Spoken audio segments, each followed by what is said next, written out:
अस्सलाम वालेकुम। मेरा नाम मुबश्शिर लुकमान है और आज मैंने आपको एक बहुत अहम मैसेज देना है। 9 जून पाकिस्तान की तारीख में एक डिटर्मिनिंग डेट है और इस दिन फैसला होगा पाकिस्तान में क्या वाकई यहाँ पे एक हुब्बुल वतन पाकिस्तानी को इंसाफ मिल सकता है या नहीं। जैसा कि आप लोग जानते हैं, तकरीबन 1 साल से ज़्यादा हो गया है एक फर्जी, झूठी और इंडियन लॉबी के ईमा पे दी जाने वाली कहानी जो न्यूयॉर्क टाइम्स में डेक्लन वॉल्श ने छापी, और वो बदनाम ज़माना डेक्लन वॉल्श जिसको हुकूमत पाकिस्तान, मिनिस्ट्री ऑफ इंटीरियर ने ये कह के पाकिस्तान से निकाला था और उसका दाखिला बंद किया था कि वो एंटी पाकिस्तान है और इंडियन लॉबी के ऊपर पाकिस्तान के ख़िलाफ़ खबरें देता है।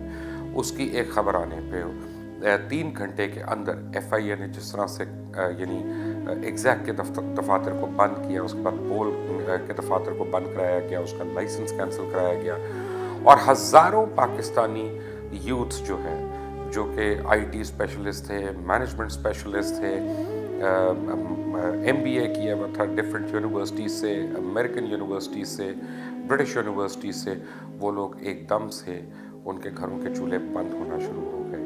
एग्जैक्ट के साथ वो किया पिछले 1 साल में FIA और उसके अहलकारों ने, कि लगता था कि वहाँ पे हिंदुस्तान की फ़ौज आई है और जिस तरह से उन्होंने उसके दफातर को लूटा सूटा और वहाँ पे तोड़ फोड़ की, उनकी हर चीज़ चुरा के ले गए। तकरीबन 50,000 के करीब कंप्यूटर्स जो हैं उनको तबाह बर्बाद कर दिया गया, ब्रांडेड कंप्यूटर्स जिनको ले गए वो वहाँ से, हज़ारों हार्ड डिस्क, प्रोसेसर्स और LCDs, television screens, phones, cameras, पता नहीं सब कुछ वहाँ से ले गए और दीवारों को ऐसे तोड़ा और ऐसे तोड़ा कि लगता है कि कोई बम्बार्डमेंट हुई है वहाँ पे। बहरहाल, कमिंग टू द पॉइंट, 1 साल गुजरने के बाद अभी तक FIA अपनी फॉर्मल चार्जशीट नहीं दे सकी, लेकिन एग्जैक्ट और बोल वाले जो हैं, ख़ासतौर एग्जैक्टियंस, वो अभी तक जेल की कैद में हैं और उनकी बेल ही नहीं हो रही। बल्कि आपको याद होगा,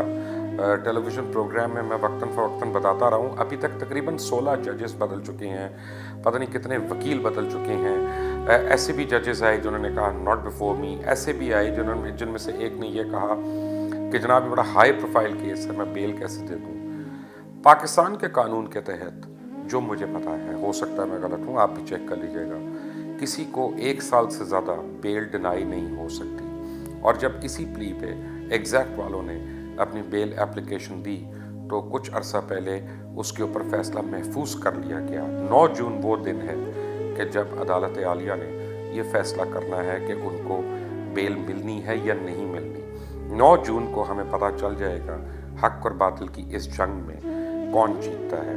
9 जून को हमें ये पता चल जाएगा कि क्या पाकिस्तान में इंडियन लॉबी इतनी मजबूत हो चुकी है कि हर पाकिस्तानी जो मुहिब वतन हो उसको बदनाम किया जाए, रगेदा जाए, उसको और उसके घर वालों को जलील किया जाए, रुस्वा किया जाए, उनके घरों के चूल्हे बंद किए जाएं, उनकी हक तलफी की जाए, उनके फंडामेंटल राइट्स को ज़दकूब किया जाए और उनके ऊपर ऐसा मीडिया ट्रायल हो, बदतरीन मीडिया ट्रायल जो पाकिस्तान की तारीख में कभी तक नहीं हुआ।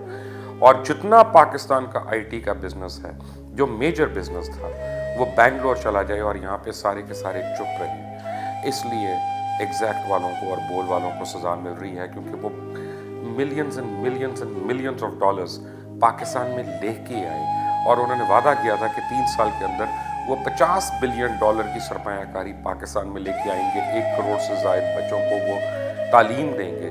तालीम का मतलब ये नहीं है कि 2 क्लास 2 पढ़ा लिया या 3 पढ़ा लिया। तालीम का मतलब है उनको फारिग व तहसील उनको करना। यहाँ पे हर शख्स को जो उनके साथ काम करता था उसको शेयर्स मिले हुए थे, वो शेयर होल्डर था अपनी कंपनी में, लाइफ टाइम पेंशन सी, लोगों को वो सहूलियात मिली कि जो पाकिस्तान के अंदर तो तसव्वुर नहीं हो सकता था। गूगल जैसी कंपनीज अपने एम्प्लॉयज़ को वो बेनिफिट्स नहीं दे सकी। क्या मुहिब वतन पाकिस्तानियों को इस मुल्क में इंसाफ मिलना है या नहीं? 9 जून, अगर आप पाकिस्तानी हैं, अगर आप मुहिब वतन हैं, अगर आप मेरे दोस्त हैं, तो इस मैसेज को इतना फैलाएं कि इंडिया नवाज जितने लोग हैं, जितनी ताकतें हैं, वो लरस जाएं, वो कांप जाएं और उनको पता चले कि हम पाकिस्तानी एक हैं।